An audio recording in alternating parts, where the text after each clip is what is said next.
The Lifestyle Show, presented by Selena Mackenzie. Now, our first guest says that you can transform the way you see the world and the way the world sees you by effectively managing your emotions. She's here to tell us about her book called Emotional Intelligence. Welcome to the show, Gill Hasson. Hello, thank you for having me on your show. You're welcome, Gill. It is true, isn't it? You can get the most intelligent and skilled people, but they still might not be in touch with their emotional intelligence.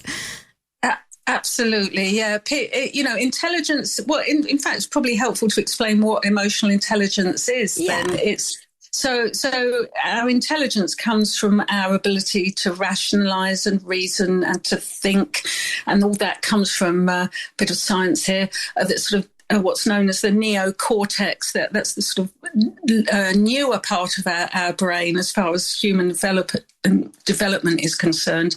And then our emotions come from something that some of us have heard of before as a reptile brain. That's the amygdala. And so when we're using our intelligence, when we're thinking, reasoning, rationalising, that's using one part of that brain, and a lot of people are very good at that. And on the other extreme, you've got people like myself. I tend to think of myself more as more of an emotional person. I'm more ruled by my emotions and tend to make snap decisions. But when you've got a synergy between the two, when your emotions are informing your thought processes and your thinking is informing your emotions, then you've really got good levels of emotional intelligence. And we're all somewhere on that scale. You know, none of us are like ultimately the most emotionally intelligent people in the world, and some of us aren't, devoid of emotions. Although I suppose, maybe I don't know a huge amount about sociopaths and psychopaths, but probably good. Yeah, maybe they're, that's a whole nother area. I've only just realised that, but that's pretty much what it is. And so really, you've got to be able to be in touch with your emotions and be able to think, to allow each to inform the other. So would you call yourself an empath then? Yeah, empathy is about, so let's give another example there. If you were frightened of flying, if you and I were on a plane, we were about to go on a plane, and you were very anxious about flying, and I was not anxious about flying, it would be easy for me to go, it's not a problem, it's no big deal, it's fine. Planes go up in the air all the time. We're perfectly safe. It's safer to go in a plane than to cross a road. And I might, and you might think, you're not being very empathetic. And I wouldn't be, because empathy is about relating to someone else's emotion, not necessarily their situation. So I might not be afraid of flying or anxious about it, but I do know what it's like to be anxious. And so if I related to your feelings of anxiety, that you can't think straight, that it's all you're thinking about at the moment, that you're really worrying about what's going to go wrong, I've had that plenty of times, but not about flying. But I can relate to your feeling of anxiety. So that's being an empath, relating to someone else's emotions. Okay, that makes sense. That makes a lot of sense. So is this something one can learn if somebody doesn't have very good emotional intelligence? Is it something that can be taught? Yeah, I think it is. Well, I hope it is, because that's what I've written about in the book, helping people to be more emotionally intelligent. So being more emotionally intelligent there's two sort of sides to it. It's about understanding and managing your own emotions and understanding and managing other people's emotions. So we're probably quite good at that with small children. We're all sort of amateur psychologists. We understand what motivates them very often to behave in the ways that they do. We're not quite so good at it with other people, but there are clues. So one of the most obvious is people's body language. If, for example, somebody says, yeah, sure, yeah, I'm happy, I'll do that, yeah, no, I'm fine with that, but they don't make eye contact, and there's something about their body is all stiff. That doesn't necessarily mean that they're not being genuine, but if you know that person, and this is an important thing to know about body language, it's about what's normal for them. So I know, for example, if my partner says, yeah, sure, yeah, I'll do that, but he's not looking at me, maybe he's still looking at the computer, or he sort of makes a face as he turns away or something, then I think, no, I know when he's genuinely happy to do something, that's not. So then I'll go, no, come on, tell me, really, you're not happy. Explain, tell me you don't want to do it, do you? It's fine. Let's discuss another way of doing it. So actually, that's just one way that you can start to better understand other people, just by observing and getting to know what's normal for them and the way that they act. And just watching people on TV, in dramas, in discussion programs, look at how people interact with each other and what sort of conclusions you come to about that. And then for yourself, your own emotional intelligence. So how I've had to develop my own emotional intelligence is to actually sort of calm down a bit. And I'm very impetuous. As soon as I'm triggered, I fire off an email or demand something. And actually I've had to let the rationalizing and reasoning part of myself say, okay, you're just going to do things in the heat of the moment here. You need to calm down and give it some space. So that's difficult for me. But the more you know about how you respond and behave. So I was just talking with some friends actually just now about the other extreme is maybe people who don't show empathy, don't show emotions. If you're more of that type, is actually to just actually stop sometimes and think to yourself, how am I feeling about this?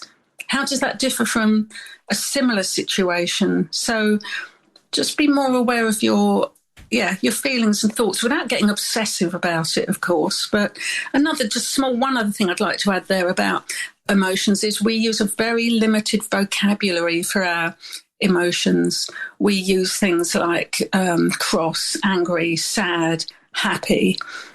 We don't often use words like frustrated or irritated, or we tend to use extreme words. So try and think of other words as well that we don't use so much that probably more accurately describe how you feel.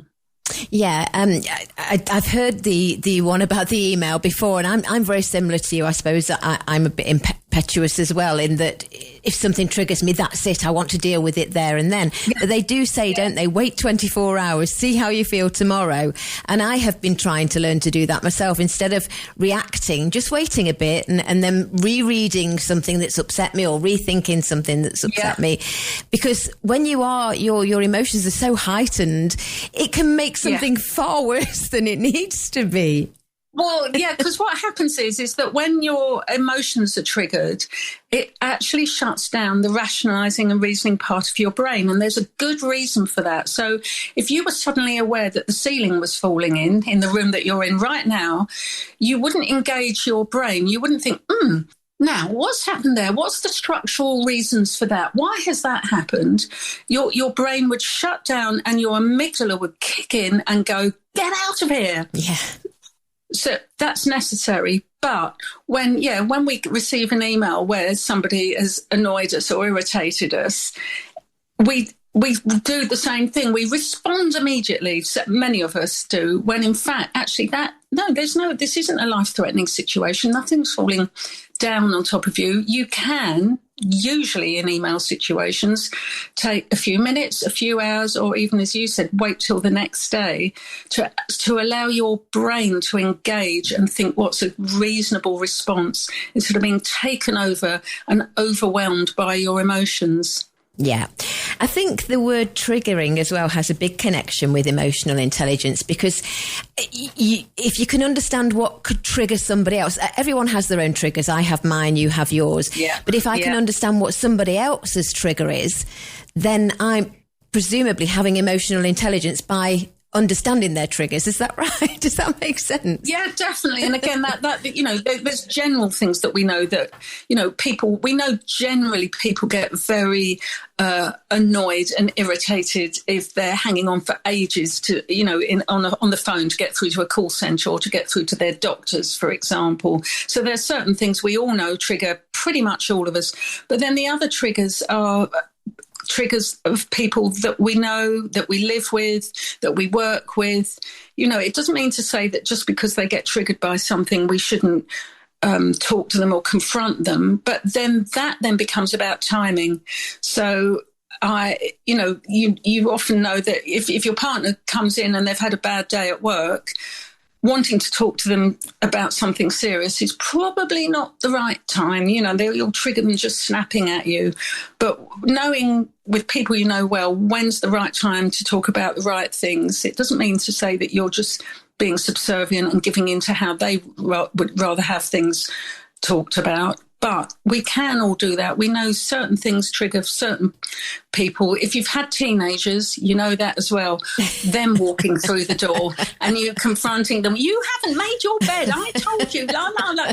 That's just going to, they're going to shut down or tell you where to get off. So I learned with teenagers, there's definitely the right time to talk to them about it. And I have no shame in this, that I would often wait until they wanted something from me. Mum, will you give me a lift? I'd go, yep, absolutely I will. You get your room tidied. As soon as you're done, I'll give you that lift. I've been there, done that. That's being emotionally intelligent. That's being very intelligent.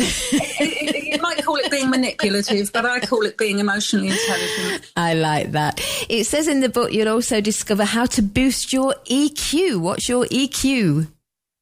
It's sort of your emotional quotient, if I pronounce that correctly. I often write words that I'm not actually sure how to pronounce. Yes. But that's again being more aware of the range of emotions that we all have. As I said a bit earlier, actually being more aware. That's why it's really useful to read quite a lot, actually read novels and actually just be more aware of language that's used to describe emotions, because our emotions can be very subtle. As I say, you can be angry or you can be frustrated. There's a difference between the two, and it's when you're frustrated, it's more that you feel thwarted, that there's something getting in the way of you achieving what you want, and you're trying to get that sorted. Whereas anger is you're just furious. It doesn't matter what happens next. You're just so cross about it. So developing your emotional quotient is something you can do for children as well. If you have young children, start to introduce wider range of words to describe how you feel. So rather than, are you sad or are you cross? Or, obviously you're not going to say to a 3-year-old, are you feeling distressed, darling? But what's distressed, mummy? Exactly that, yeah. So just be more aware of the range of emotions and the vocabulary that we use to describe them, and think more about how that vocabulary describes how you're feeling. Yeah. Now, your other book is called The Mindfulness Pocketbook. Is that along the same lines? Yeah, it is. Mindfulness is again about awareness, just as being emotionally intelligent is about having a higher level of awareness. So is mindfulness. Everybody's heard of mindfulness by now, I would imagine. It's been the thing for the last 10 years or more, although mindfulness is something that's been around forever. But that's being more mindful is just simply slowing down, being more aware of what's happening in the moment and enjoying that. The one thing that we're probably all of us do where we're not being mindful, a very typical thing is we're in one situation, but we're looking at our phone in another situation. Really, you're with friends at the moment. You need to be scrolling through your phone or looking at what someone else has just sent you. Mindfulness is actually being aware of what's happening right now and being more fully in the moment. And also with mindfulness, something that I always find useful is knowing that all things will pass. Therefore, if you're having a lovely, happy, good time, to really appreciate it, really appreciate what's going on right at that time, knowing that it will pass. But also bad times, difficult times, they do pass. This is a very first world problem, I know, and I'm sounding incredibly middle class, but I've just been in Italy for 5 days. It was so hot. I could hardly move. We had a great time, but it was so hot. And I just said to myself, It's fine. This time next week, it will be 20 degrees. You'll be in England. It will probably be raining. This will pass.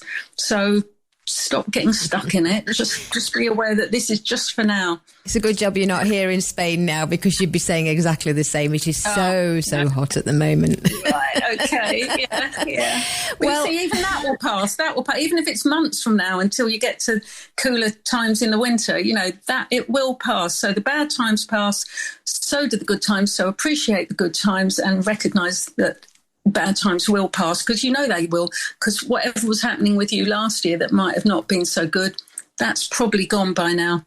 Absolutely. Well, if our listeners want to improve their emotional intelligence, you can buy the book called Emotional Intelligence, Managing Emotions to Make a Positive Impact on Your Life. And it's by Gill Hasson, who we're chatting to now. Gill, it's been great to chat to you. Thank you so much for joining us, and good luck with the book. Lovely. Thanks very much. Take care now. Bye-bye. Bye.